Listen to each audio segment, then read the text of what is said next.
I'm so excited. We're just about to go and meet Jimmy, the Malick from Holby City. I can't wait. Just basically want to go and ask him these questions that we've got to ask. We want to get his answers because I'm an actress too, and I really want to know what he's going to say and how he's going to feel about our questions. Bragbox. Lovely to meet you, Jimmy. Thank you for taking time out to be interviewed by myself and Malyszczuk.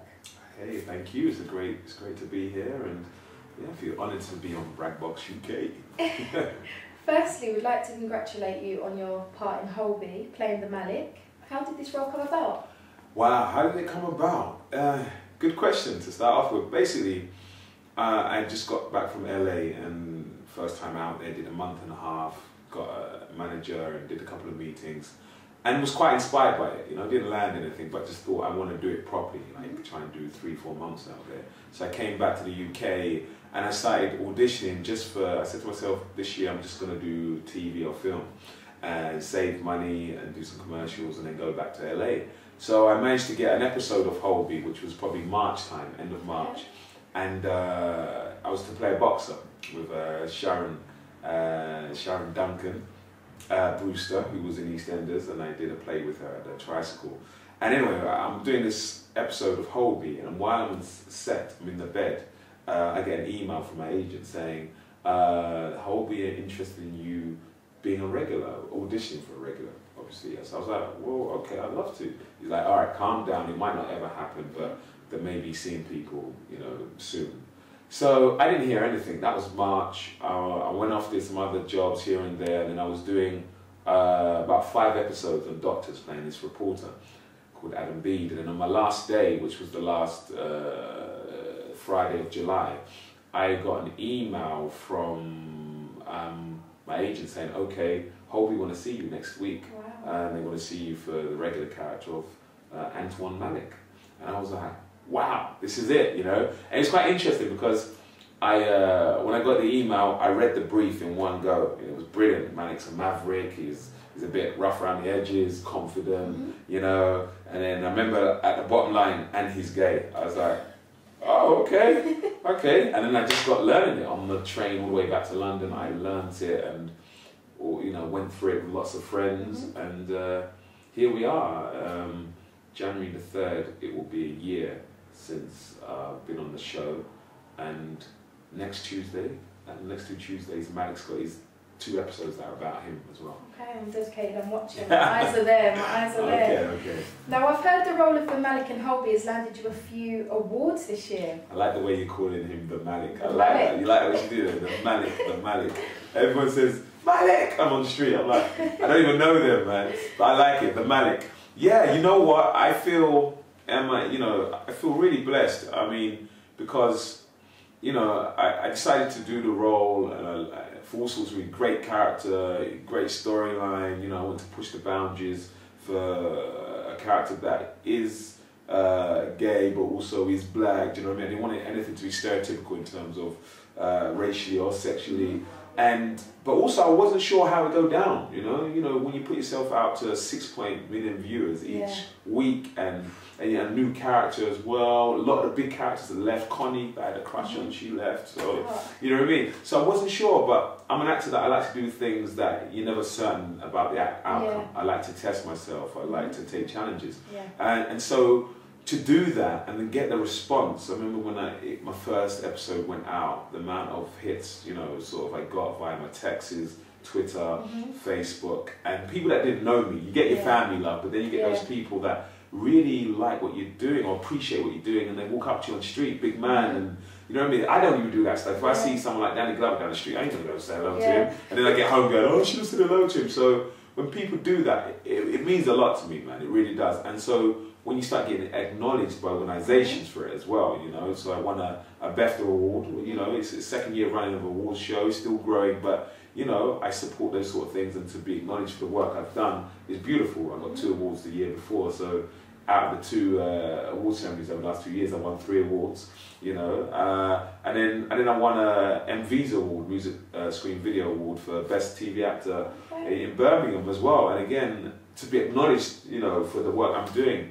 I was nominated for a Screen Nation, my friend Nomzo Runzo, he won it, man. He won it for Stolen, I think it was, but it's all good. So to get nominated for those things, which those events were really good because they were about talent like myself, so, you know, that are actors, but actors that happen to be black. You know what I mean? You know, and to support, because there's not that many roles and there's not that much focus. So these awards events are very important, you know, and so to be nominated and to win, it does mean a lot to me, and I feel very proud of them.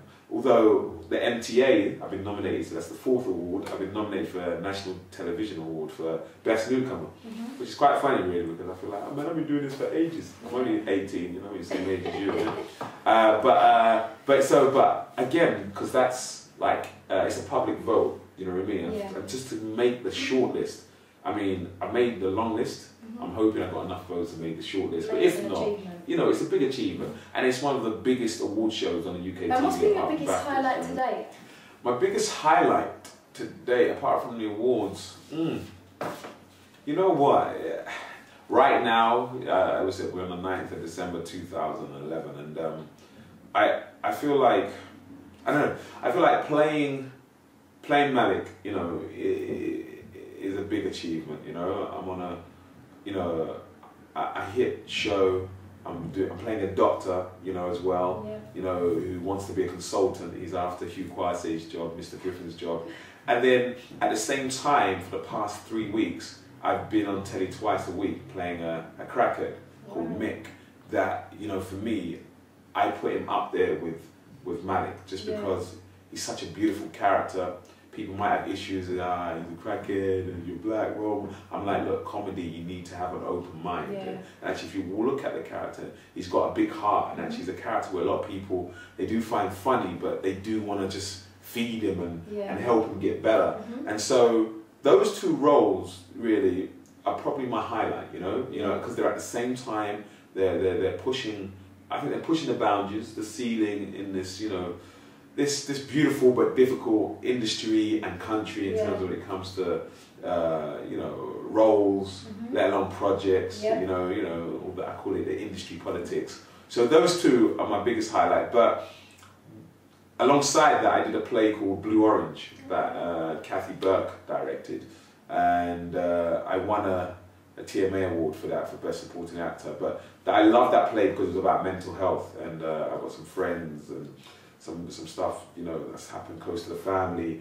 So I've got a close affiliation with that. You know what I mean? It means a lot to me because there's a massive mental health issue within the black community. And this play was written by a writer called Joe Penhall, and he's got a play on at the Royal Court at the moment with Sophie Okonedo in it. But I saw his play at the National. Chiwetel did it, and it was brilliant. Bill Nye was in it, and I was like, if it ever goes on again, I want to do it, and I feel like I could do it just as good but a bit different, you know what I mean? Because I love Chiwetel, he's a fantastic actor.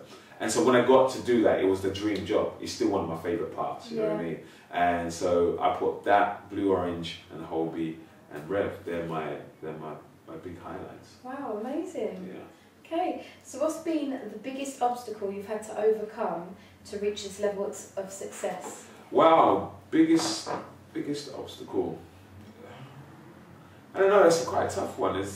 I think when you decide to be an actor, I think it's even harder now. There's lots of things you need to consider. So when I was young, I'm seeing a lot of friends that are, you know, got jobs or they're off to uni and they're doing their thing. So it's quite interesting. Even it still goes on now. Young people, it can be quite materialistic. So I remember being like, I'd be walking down the street, you know, and I see my friend like Anthony, and he's driving a BMW, and I'm like, man, he's driving a BMW. Man, I'm still studying. I've got my little travel card and my little Nikes with no insurance and stuff. Do you know what I mean? I'm like, I want that. You know what I mean? I want to go out and do this. I want to, you know. So that was hard. I was just young. I was hard, but I had to realize that, you know, this is what I want to do. So I need to not watch next people like that. I need to believe in myself. I need to have the work ethic. So even though people are out partying a bit more than me, I need to still work on the things that are not great for me at the moment as an actor.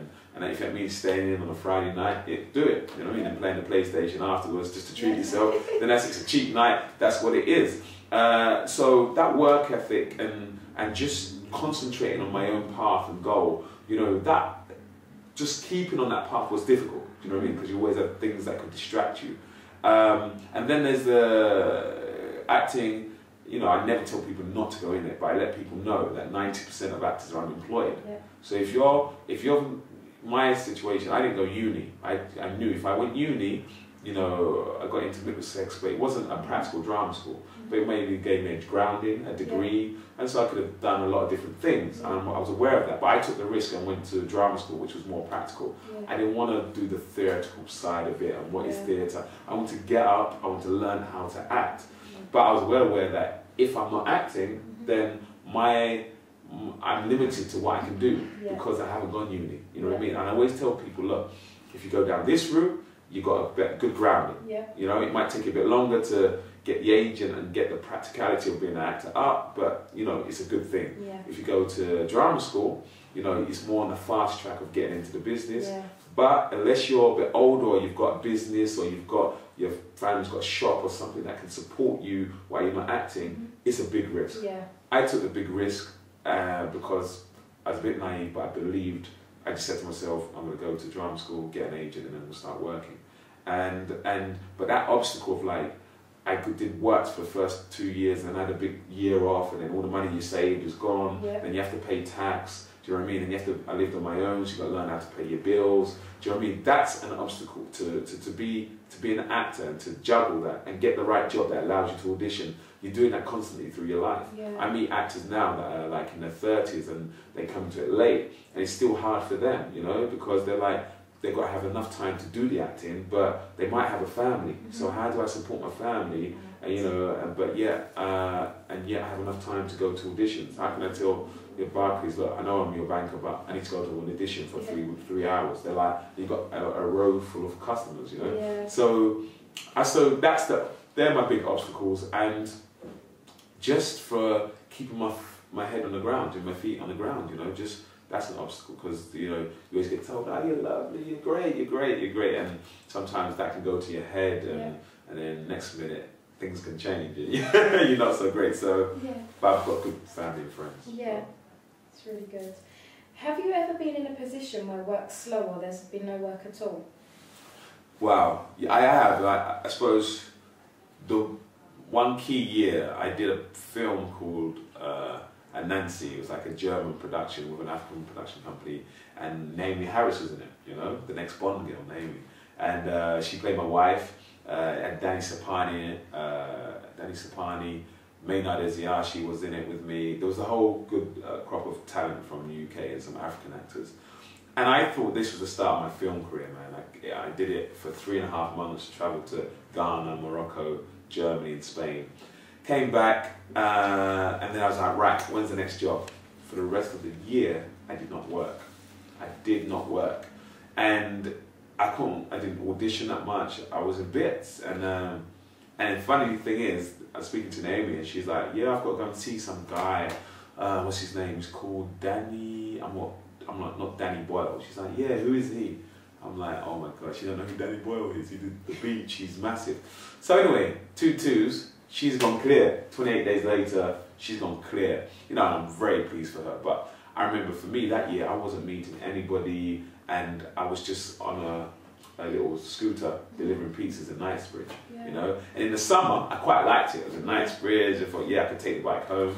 But then I took it home. It got stolen, and someone set it on fire. But there you go. When you're in Plasterley, Canning Town, those things happen.